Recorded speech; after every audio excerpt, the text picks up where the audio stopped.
दिन उन्होंने बच्चों को एक भूत वाली डरावनी कहानी सुनाने लगे।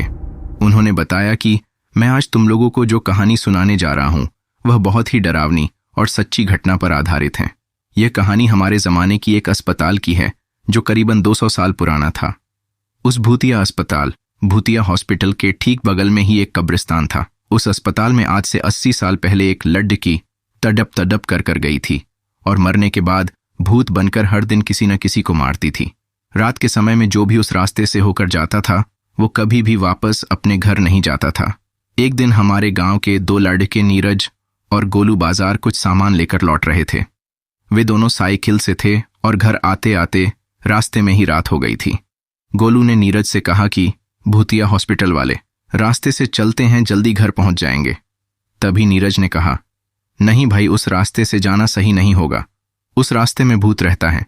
गोलू बिल्कुल भी भूत में विश्वास नहीं करता था और नीरज को जिद करके उस रास्ते पर चलने के लिए कहने लगा। नीरज उसकी बात मान ली और दोनों अस्पताल वाले रास्ते में चल दिए। उस समय रात के 10 बज चुके थे। भगवान का नाम लेकर वे दोनों उस रास्ते पर चल दिए। चारों तरफ से अंधेरा हो चुका था, सामने कुछ भी दिखाई नहीं दे रहा था।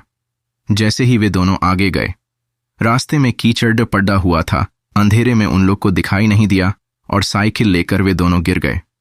थॉटी बहुत चोट लग गई थी, लेकिन फिर भी उन्होंने जल्दी से अपना साइकिल उठाया और गांव की ओर चल दिए, क्योंकि भूत का डर भी था कि कहीं से आ न जाए।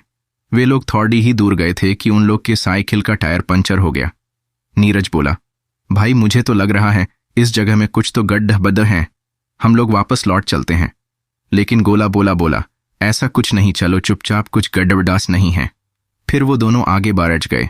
फिर कुछ दूर गए तो किसी छोटे बच्चे की रोने आवाज सुनाई देने लगी। इस बार गोलू भी बहुत डर गया था।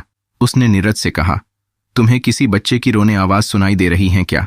नीरज बोला, नहीं भाई, लगता है किसी जानवर के रोने की आवाज होगी।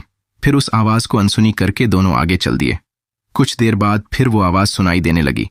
दोनों एकदम बुरी तरह से डर गए थे।